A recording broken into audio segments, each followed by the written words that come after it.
Welcome to our Interoar live event. Thank you for taking time to join us today. My name is Camille, System Consultant from Interoar, and joining me today are cybersecurity professionals. We have one of Interoar's managing partner, Paul Zhao, CISSP, and Fortinet's pre-sales channel solutions engineer, Victor Marine.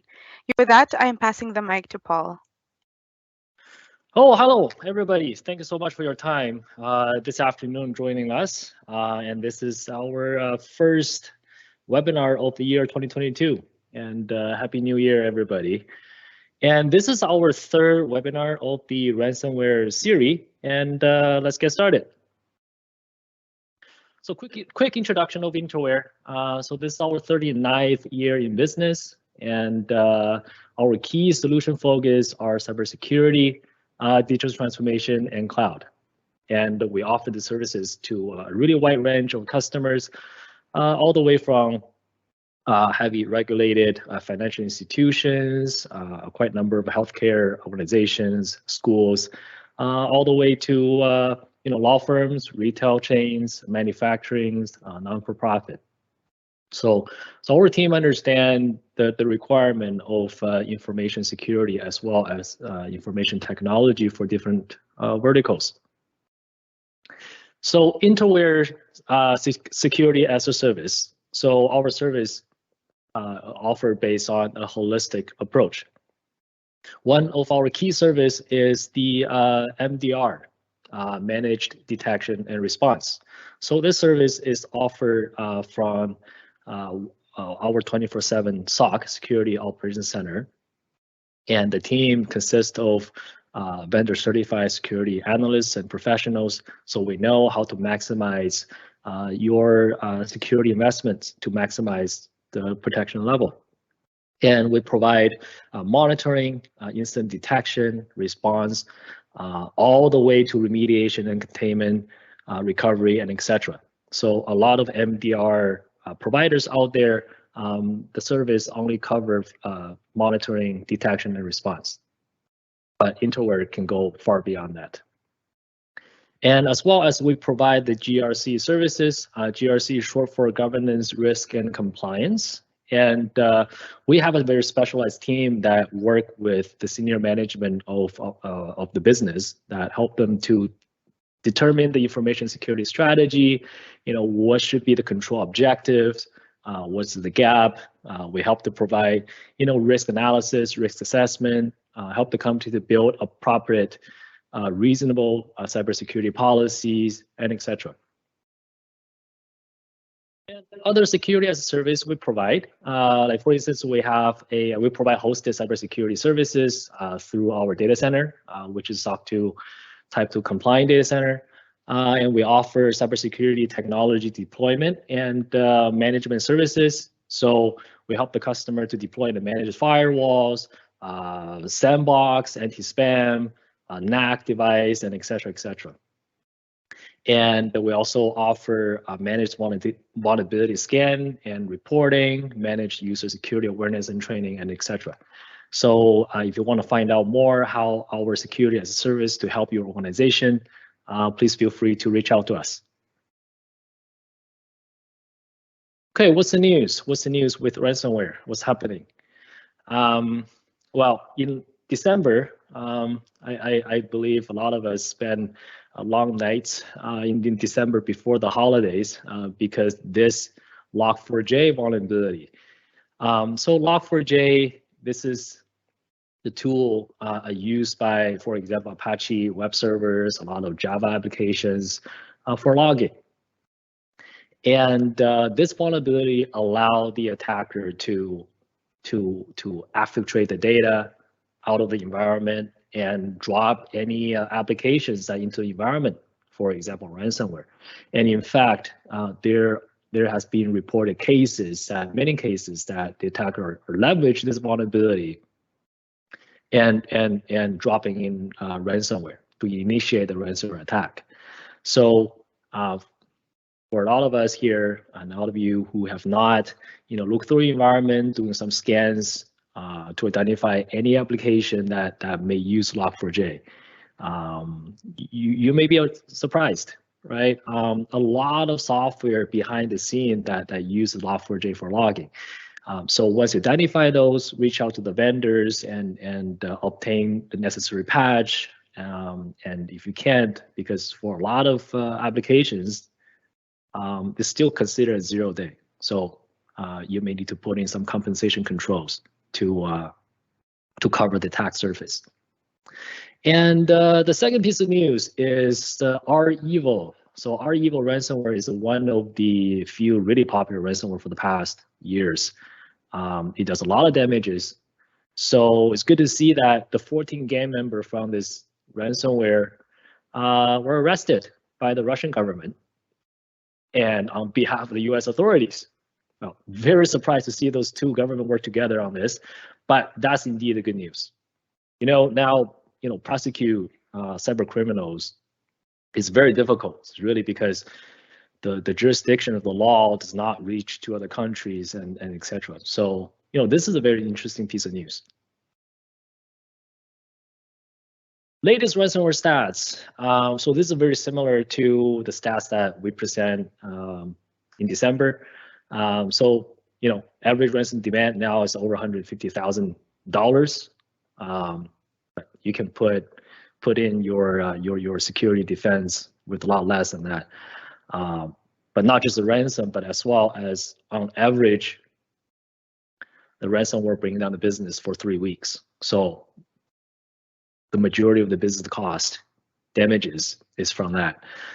And almost 150% increase of the ransomware attacks since the pandemic. Obviously, people are working from home, so this defense, perimeter defense, are all dissolved that open up to all sort of attacks. So as a result, every 11 seconds, there's a ransomware attack happening. So ransomware attack are not a matter of if, but when. Now, if you never encounter a ransomware attack, well, consider yourself lucky. But it's really just a matter of when. So put together a defense and get prepared. So in order to protect your business from ransomware attack, so you need to understand how ransomware attack work. And then you layer your defense to each of the step that ransomware gets in and doing the damages. So on the left-hand side, this is the how ransomware gets in and how ransomware does the damage. And the right-hand side are some examples that the layer defense that you can put in. So obviously, the attacker use different techniques to obtain compromised credentials. Maybe from social engineering, maybe your user use the same password for some online shoppings, and that online shopping vendors user database got compromised. So did the password. So the attacker used the same password to get into the system, and once they get into the network, the attacker can lurk around and look for vulnerabilities. Especially they look for the vulnerability that can help them to elevate their privilege to become administrator. And once the attacker becomes administrator, well, this person can do a lot more damages. So the first, this person's going to create a tunnel that start to steal your confidential information or valuable information, exfiltrate them outside of your network. And once that's done, they achieve the first step. They're going to find a quiet time, and then they're going to encrypt your data. So the next day you're coming in, the next morning, you're going to see all the files become gibberish, cannot be opened, and then there's a ransom note. So on the right-hand side, those examples that how can you prevent and defend yourself through each layer of the attacks. So this month we introduced Fortinet. So Fortinet is a long-term security vendor that Interware work with because they offer a really multi-dimensional cybersecurity solutions. So a lot of the technology solutions that I previously mentioned on the slide that Fortinet offer them, all the way from the FortiGate firewall that define the perimeter, keep the bad traffic at the bay, and to Fortinet, the anti-spam. And they have a whole suite of solution to help the business to build a zero trust network architecture. So when there's attack, because 0 day, the impact is a lot less. And significantly increase network visibility through their security fabric, through their intelligent switches, security access points, NAC, and etc. So without further ado, please let me introduce Victor. And Victor for Fortinet will give you a lot more detail about how Fortinet can protect you. Hello, everybody.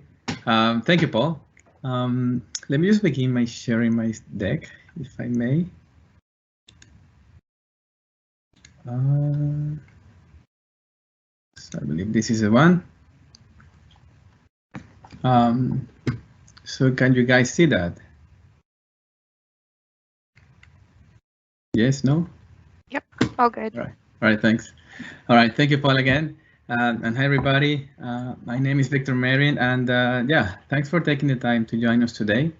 I'm going to try to make this fairly brief, but we do want to make sure that we share what steps we can take as security professionals to protect our data, particularly against ransomware. So I guess Paul already mentioned how that happens, so I'm just briefly going to touch again on that. And so initially, any digital means can be used to launch a ransomware attack, right? And so that could be emails, that could be website downloads, that could be business applications, social media, USB drive, you name it, right? But these days, email remains the #1 delivery vector that is being used by the bad actors, and they're actually preferring the use of URL links first, and then the email attachment second. And so once the user clicks is where the attack kicks off, right? And so initially, the malware is going to be scanning what it's looking for, namely backups or data and files to encrypt. But then it finds home to get that encryption key, and then it starts encrypting and deleting the original files, right? And so once he has, left that ransom node, then it starts moving laterally on the network, trying to find other systems to infect. And so I don't have another step here, but as Paul was mentioning, right, the attackers are becoming more sophisticated or more creative, for a lack of a better word. And the reason is because not only they're going to try to encrypt and force you to pay the ransom by encrypting your data, encrypting the business, but they will also try to exfiltrate the data and leak it online. So you can imagine all that chaos that you are in, trying to get your business back online, and then also you don't want to be dealing with the PR nightmare of having to acknowledge that the user data has been leaked online, right? Another thing they do sometimes is that another way that they're using to force into paying the ransom is that they actually also try to do denial of service attacks, right? So again, while you're having to deal with all the recovery efforts on the business, whatever systems remains online, they're also going to try to cripple those systems, again, just forcing you to pay the ransom. Now, we also have a lot of conversations with our customers, and most of them understand that ransomware is really difficult to prevent, right? And so they may have not implemented a holistic approach to cybersecurity, and ultimately they say, you know what, we rely on backups, right? And here's our take on this one. And so we firmly believe that backups should be an integral part of any ransomware mitigation strategy. Absolutely, right? But if you are one of those folks out there that say, we just rely on this, please make sure that you're testing those systems. We have come a lot, too many folks from the years in the industry that they had the backups, but they install a new system that was not included in the backups, for instance, or they never tried before, and when they were hit and wanted to recover the files, it did not work, for instance. Or they didn't realize that it would take so long to recover the files, right? And so at that point, they were losing hundreds or thousands of dollars and during that recovery effort, right? And so ask yourself, how often are you testing those backups, right? And what's even more concerning is that there's malware out there looking for those backup capabilities, right? So the attackers know that companies are relying on backups. So wouldn't it make sense that they are actually designing malware and ransomware and writing code intentionally looking for those backup capabilities, right? So again, if you are one of those folks out there that are relying on backups, please be mindful that there's a ransomware out there that is looking for those backup files too. So as Paul was mentioning, the idea would be not just to rely on backups only, or not just to protect the endpoint or the network or the web server or the email server. It's basically protect every single edge of the network so we can reduce the attack surface and increase the visibility and control. And so today, we're going to talk about 4 different products that can help your company become more cybersecurity resilient, particularly against ransomware. But before we go into that, I wanted to briefly introduce you to our security fabric. And so the real power behind Fortinet, and one of the biggest differentiators we have, is the fact that we really are a platform, right? And so Fortinet is an engineering company, first and foremost. We have what we believe is the broadest cybersecurity offering in the market available today. But unlike other vendors out there that they say, oh yes, we have a platform, we really have stayed true to these native build and integration capabilities, right? And so we do that even with acquisitions that we have done, right? Now, this integration capability is not only within our own products, but also with third parties or other vendors. And we do that via our open ecosystem. Now, everything that I'm going to talk to you guys about today is driven by the vision that cybersecurity goes beyond the endpoint and the email. And this is why all of the products in our all of the products that we have are part of this fabric, right? And a big part of the fabric is actually our FortiGuard threat intel.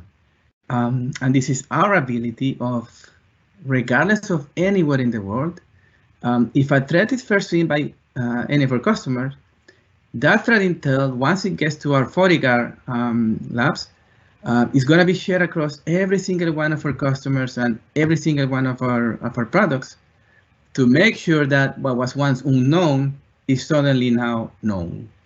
And we're also getting and sharing this threat intel with third-party organizations such as the Cyber Threat Alliance and the Interpol. And so part of our solution is to make sure that that our customers can get access to this threat intel in an affordable manner. And also keep in mind that we ship today around a third of all the cybersecurity products globally in the market, right? So you can imagine that level of visibility, a threat intel that we have compared to other vendors. Now, without further ado, let's talk about how we can prevent phishing and other email initiated attacks. Because as we said before, email is one of the most popular attack vectors that are used by the bad actors. Our FortiMail is a critical step to protecting against ransomware, right? Now, this protection also works to stop the malicious, the initial access, or the step number 1 that I was showing earlier. And this effectively allows our customers to mitigate or minimize the impact to the organization. So our solution also comes with integrated data loss prevention. So we can also block the exfiltration of the sensitive data when the attackers are trying to exfiltrate the data after a ransomware attack, right? Now, one thing that we always like to mention is that our Fortinet is consistently earning high marks when it comes to third-party validation. And I'll show you some data that will back me up on that. And then again, our solution, our Fortinet solution is seamlessly integrated into the security fabric. So we can integrate into the sandboxing, and you can imagine further integrations with things like EDR and the rest of the existing cybersecurity infrastructure. But the point with that integration is that we're going to be able to have that visibility. And so we're going to be able to help the IT staff and the security staff to connect the dots more easily when they are being targeted by a multi-vector campaign. So essentially what we do here with Fortinet is provide the advanced multi-layer protection against the email threats, right?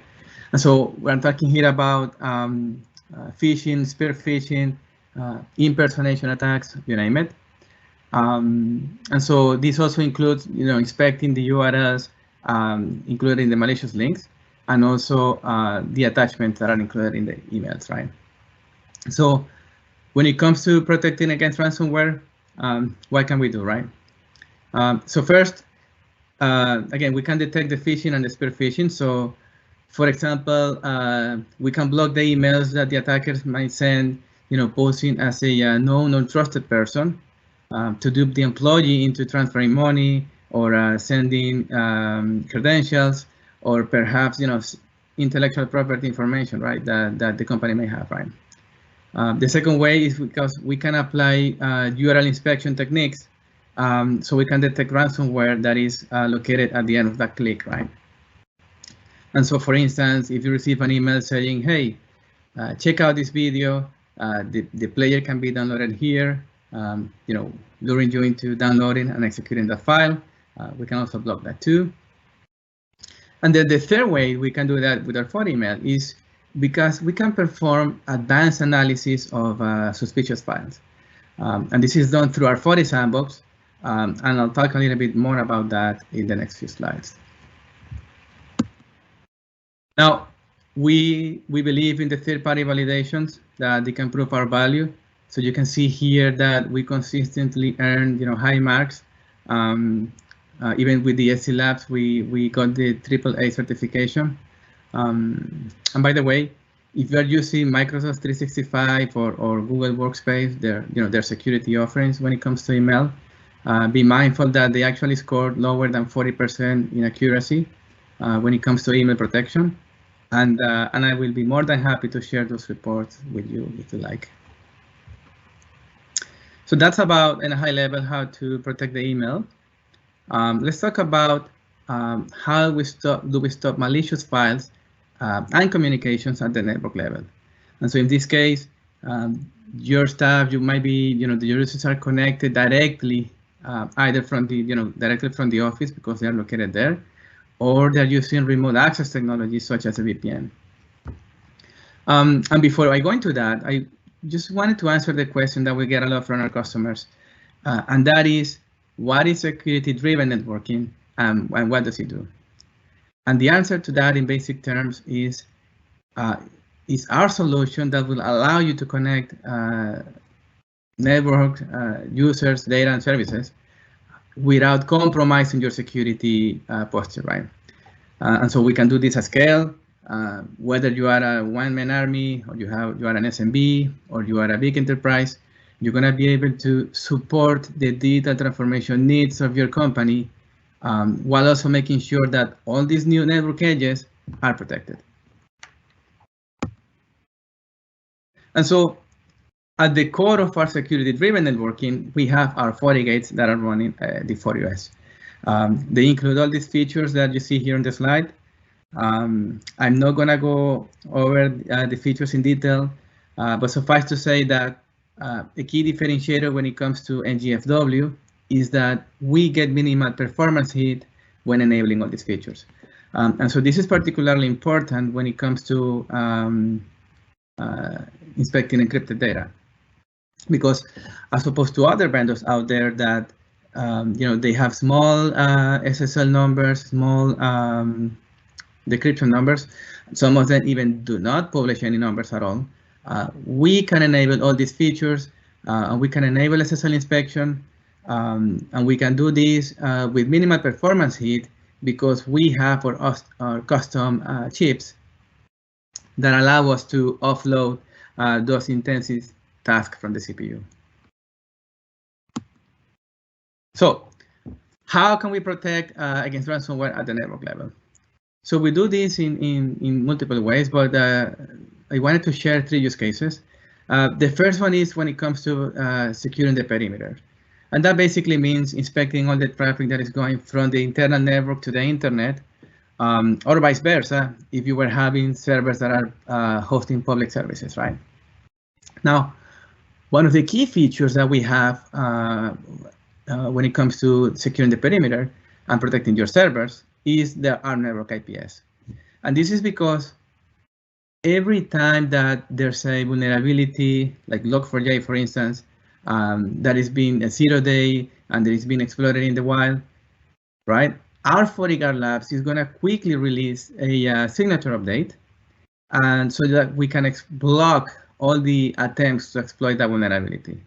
And that in turn will give you more time to properly plan your patching of your servers and your services, knowing that there's a mitigation in place that will allow you to, again, plan properly for that upgrade. The second way we do this is by preventing the internal threats using internal segmentation. Because let's face it, right?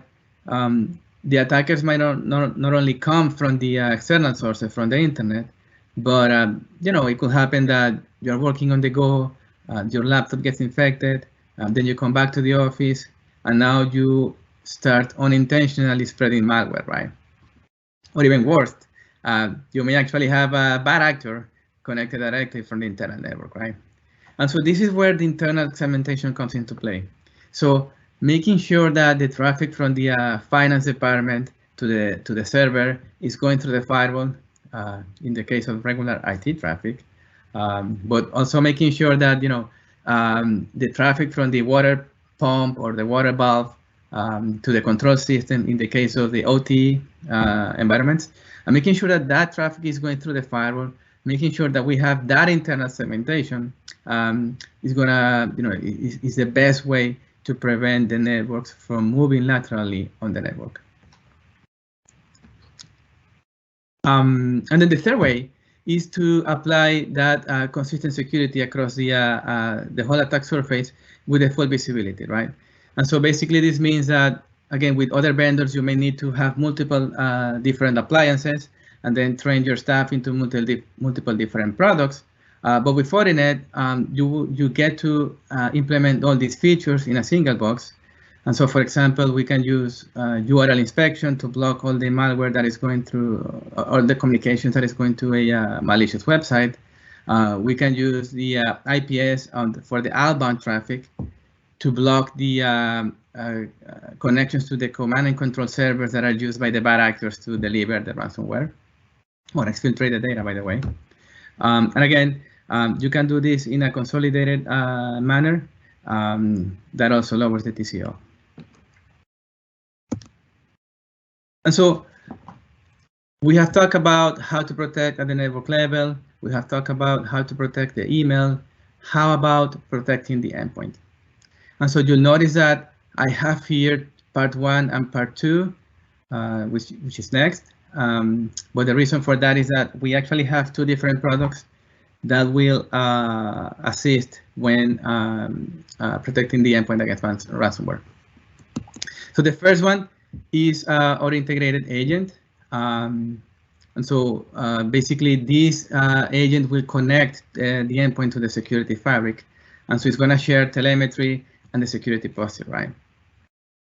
Now, when it comes to ransomware protection, this solution can actually scan all the endpoints for vulnerabilities like Log4j, for instance. And then we can also initiate the automatic patching, so you can quickly reduce the attack surface and reduce the chances of a 0-day attack, or actually, 0-day attack. that is being exploited on the web. Now with this solution, we also support 2FA. So make sure that you are using second factor authentication to protect the VPNs. And key differentiator here is that we actually do it in a single agent. So while other vendors require two different solutions, we have one that will do the endpoint protection and the remote access capabilities. Now, the second product that we have for when it comes to endpoint is the FortiEDR. And this is part of our security operations pillar, right? And the keyword is the SOC. And let's talk about why. So while FortiEDR was focusing on the pre-infection stage, on the visibility and control and remote access capabilities, that was FortiClient then. So FortiEDR was going a step further, and is adding detection and response capabilities. And so we can block, detect, and defuse automatically, right? So compared to other vendors out there that may require manual intervention, that can go anywhere from 30 minutes to hours to contain, right? Key features when it comes to ransomware protection is that we can not only block the communication, the outbound communication to malware, but also we can deny access to the file system. And that basically prevents the exfiltration, right? Another thing that we can do is that we can automate the response, right? And so we can either say we're going to notify the user, we're going to isolate the endpoint, we're going to terminate the process, and we can even roll back malicious changes, right? And that include also the files that are encrypted by ransomware. So those can be also, we can roll back those encryptions as well. And so at this point, most of our customers will ask us, okay, so Victor, that's great. Which one is the right one for me? And so the answer to that is that if you need to provide endpoint protection, next generation antivirus, the vulnerability scanning, and the remote access capabilities, then FortiClient is the way to go. Now, if in addition to that, you also need detection and response capabilities, and you have a SOC team that oversees the threat hunting and the root cause analysis, then FortiEDR is the way to go. Now, if you need help with, with that threat hunting capabilities, give our friends at Interware a call. As Paul mentioned, they have a SOC that is operating 24/7, and they have the resources ready to help you with the, with the incident response. And the last solution that we're going to talk about today is FortiSandbox. And before I go into that, I just quickly wanted to mention why organizations might be looking into getting into sandboxing. And the answer to that is basically that, once the companies they have a good baseline of their security posture, they have covered all the entry points to the network against known threats, right? Then the next step here is how to protect those edges against the unknown threats. And this is a key, right? The unknown stuff, the stuff that nobody has seen before. And this is where our sandboxing comes into play. So basically, this is our isolated environment where we can send the suspicious files, and then we can trace all the dynamic behaviors of that application. So we can see what communication channels were opened up. We can see whether the file tried to modify the file system, and so on and so forth. And then based on that, we're going to make informed decisions and generate threat intelligence that's going to be shared across the security fabric. So I think, never mind. So as we come to the the conclusion of the session, I just wanted to provide some key recommendations when it comes to cybersecurity posture, right? To improving your cybersecurity posture. So the first one is hyper hygiene. So, and this basically means use unique and hard to guess passwords. Implement second factor authentication. Use VPNs when you are connecting from a public Wi-Fi. verify the email senders before clicking on that email link or downloading that attachment. That old saying that goes, it is too good to be true, then it probably is too good to be true, right? So again, verify who the sender is. Next is train your organization. And so this basically means that companies should be providing cybersecurity awareness training for the staff. Hopefully or ideally, this would be something that is done, that is mandatory, and that is also done on a regular basis. And so that way, your staff can be updated with the latest trends and techniques used by the bad actors. The third recommendation is patch management, and I cannot stress this enough. Having the latest OS, having the latest web browser, the latest antivirus engine, and so on and so forth. Those are great ways to reduce the attack surface. And this not only goes to the endpoints, right? So also the servers and even your cybersecurity products, right? Because remember, the latest software will not only introduce new features and bug fixes, but will also close vulnerabilities such as the Log4j recently, right? Or the attacks to the Microsoft Exchange servers, for that matter. And by the way, that was also used by the Rebel or the Rebel ransomware gang. The third recommendation is back up your data. As we said before, not just rely on backups. Make sure that you are covering the whole attack surface, but just in case, always keep a backup handy. Make sure that all the systems that are required to run your business are included in there.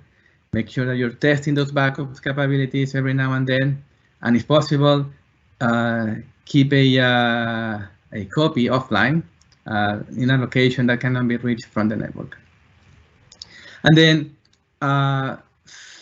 finally, choose a cybersecurity platform that has broad coverage, that gives you that visibility and control, that also helps you reduce the attack surface, that is integrated, that embraces automation, that has machine learning and AI and all that cool stuff, that's been validated, and also that will scale and evolve as the as the threats become more sophisticated. And speaking of which, Gartner, who is a market analysis firm, they just published a report that they call, in which they introduce the cybersecurity meshed architecture. And so basically what they do is they promote the interoperability of distinct security products to improve your security posture, right? And it's funny because we've been promoting this for years, right? And so instead of you going, trying to figure out which product can talk well with each other, with another product from another vendor, why not just go with the vendor that has built that integration and communications capabilities from the ground up. If you don't have one platform, give our friends at Interware a call. We will be more than happy to help you become a more cybersecurity resilient organization. And with that, I'd like to pass it on back to Camille, and I will be more than happy to answer any questions that you may have.